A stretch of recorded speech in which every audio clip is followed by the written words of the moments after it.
नमस्ते साथियों। आज मैं रिकॉर्डिंग थोड़ी हिंदी में भी कर रहा हूँ ताकि मेरे को आप फीडबैक देना कैसे लगी और कितने लोगों को फ़ायदा हुआ। आज का हमारा सब्जेक्ट है क्लच पैडल जो सख्त हो जाता है, दबाने में टाइट हो जाता है, उसको कैसे सुधारना है। और घर में ही आपको हम नुक्ते बताएंगे, आपको मिस्त्री या वर्कशॉप में जाने की जरूरत नहीं पड़ेगी। थोड़ा हम कारण समझते हैं कि पहले और आज की क्लच प्लेट में क्या अंतर है। पहले ये प्लेट आती थी वो एस्बेस्टोस की होती थी, एक एस्बेस्टोस मटेरियल था जो हमारी ब्रेक लाइनिंग में भी लगता है और ये क्लच में भी लगता है। ये मटेरियल अब यूएनओ पूरी दुनिया में बनना बंद कर दिया है क्योंकि इससे कुछ नुकसान होते हैं सांस लेने में, हवा में। तो अब जो प्लेट बनती है वो इस टाइप की बनती है, सिरेमिक प्लेट है। तो इन दोनों प्लेटों में फर्क है आ गया और ये अब बैन हो गई। जो ये पुरानी क्लच प्लेट थी उसका फ्लाईव्हील और प्रेशर प्लेट ऐसी थी जैसे अभी है। फर्क यही है कि ये फ्लाईव्हील सॉफ्ट था, इसको हम यहाँ तो हार्ड नहीं करते थे जहाँ पर ये प्लेट इसको जुड़ती है। क्योंकि जब भी क्लच शिफ्ट करता था तो ये प्लेट घिसती थी, लोहा नहीं घिसता। लोहा बहुत तब घिसता था अगर ये घिस के इसकी रेवटे इसको छू जाए। ठीक है। अब जो क्लच प्लेट है ये थोड़ी हार्ड मटेरियल की होती है। हमने इसका सरफेस भी हमने हार्ड कर दी है इस ताकि ये कम घिसे, मगर फिर भी ये लोहा का थोड़ा बहुत पाउडर बन जाता है। और ये पाउडर अंदर की हवा से वो जो फिंगरों की जो जहाँ पर पिन लगा हुआ है, फिंगरों का जहाँ पिन है, जहाँ इसने घूमना है, वो पिनों के होल्स में जाके बैठ जाता है। और जो रिलीज बेरिंग है वहाँ भी ये इसका बरावदा लोहे का जाके बैठ जाता है। फिर ये जंग पकड़ता है, फिर ये फिंगरों को दबाने में रुकावट पैदा करता है। इसी वजह से पेडल हार्ड हो जाता है। तो हार्ड को सॉफ्ट करने के लिए करना क्या होगा कि ये फिंगरों के ऊपर जो जंग लगा है इसको हटाना है और जहाँ रिलीज बेरिंग है वहाँ भी उसको जंग को हटाना है। वो करने का तरीका क्या है कि एक स्प्रे मटेरियल मिलता है जो कि जंग और लुब्रिकेशन भी करता है, जंग को खा जाता है। इसको स्प्रे करेंगे तो हो जाएगा, मगर ये फिंगरों तक पहुँचोगे कैसे, इतना आसान नहीं है। तो हमें ट्रैक्टर के 2 हिस्से करने पड़ेंगे। 2 हिस्से करेंगे तो एक बड़ी घबराहट होती है किसान को कि बहुत ज़्यादा काम हो जाएगा, पैसे भी लगेंगे। तो हम आपको नुक्ता बताएंगे ताकि इसके 2 हिस्से ना करने पड़े।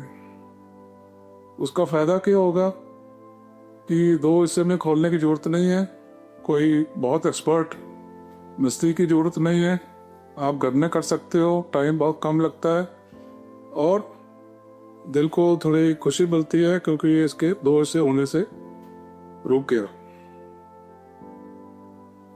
दोस्तों, ये आपने जरूर देखा होगा कि हर क्लच का जो एरिया होता है वहाँ पर उसकी हाउसिंग में कोई ना कोई प्लेट लगी होती है, यहाँ कोई नट बोल्ट होता है, किसी का लेफ्ट में, किसी का राइट में, किसी का नीचे। तो ये विंडो होती है नॉर्मली इसका थोड़ा अंदर का देखने के लिए कि कई बार हम लोग फिनरे भी इससे एडजस्ट कर लेते हैं। बड़े जो हम काम करना चाह रहे हैं वो हम उसके लिए हम ये विंडो का फायदा उठाएंगे।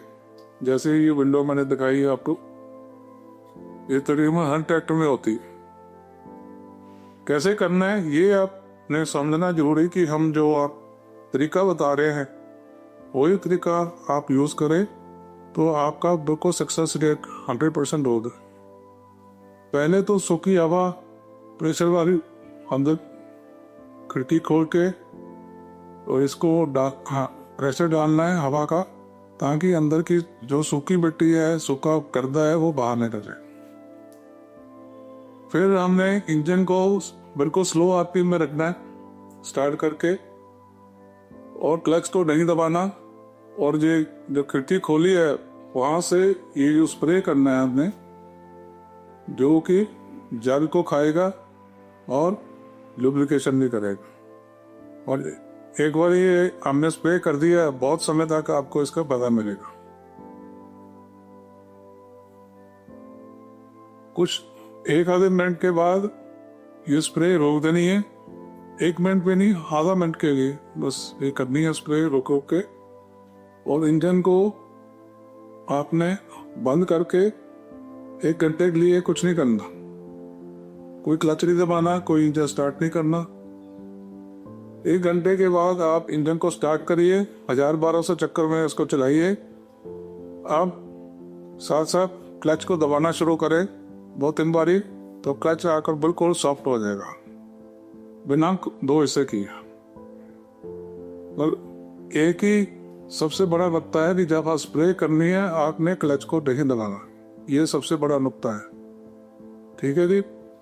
अगर कंप्रेसर वाली हवा नहीं है तो आप ये वाला ब्लोअर भी लेकर अंदर की सूखी मिट्टी साफ कर सकते हैं। अगर आप ये ब्लोअर अपने घर में खरीद ही लेते हैं, इसके और बड़े फायदे हैं। आप ड्राई क्लीनर को साफ कर सकते हैं, जब खेती करके ट्रैक्टर आता है तो सूखी मिट्टी को साफ कर सकते हैं, और भी कई काम हो सकते हैं। तो सबसे बड़ा नुक्ता को ये जो प्लेट की स्लिप होने का है कि चलाने वाले ट्रैक्टर को एक लाख पैडल के ऊपर पैर रख देते हैं। जब ये समझते हैं कि चलो पैर थकावट ना हो तो चलो ये एक पैर रखने की जगह लगी हुई है, मगर होता क्या कि ट्रैक्टर जब थोड़ा थोड़ा खेत में जंप करता है तो आपका पैर भी जंप करता है, जिससे ये पैडल जो है नीचे दबता है, छूटता है, फिर दबता है, फिर छूटता है। तो उसकी वजह से अंदर प्लेट थोड़ी थोड़ी स्लिप करनी शुरू कर देती है। तो सबसे बड़ा हमारी तरफ से ड्राइविंग हैबिट में आप पैडल के ऊपर, क्लच पैडल के ऊपर पैर ब्रेक को ना रखें, जब गियर बदलना है तभी रखना है। Thank you. और ये जो स्प्रे का हमने बताया है, इसको अगर आप हमेशा अपने घर में रखें एक्स्ट्रा, ये कई जगह काम आएगा। टॉप लिंक की चूड़ियों में आ गया, चेन में आ गया, मोटरसाइकिल भी होता है, साइकिल भी होता है घर में। तो ये स्प्रे करके रखें तो ये बहुत देर तक आपका चूड़ियाँ चड़ियाँ साफ रहेगी, आपका जॉब नहीं लगेगा जब उसको एडजस्ट करना है। मेहरबानी, थैंक यू। आपसे आशा रखते हैं कि आप हमारी हिंदी वाला जो एपिसोड है इसका थोड़ा स्पेशल फीडबैक दें कि आपका समझ आ रही है कि नहीं, क्लियर। Thank you.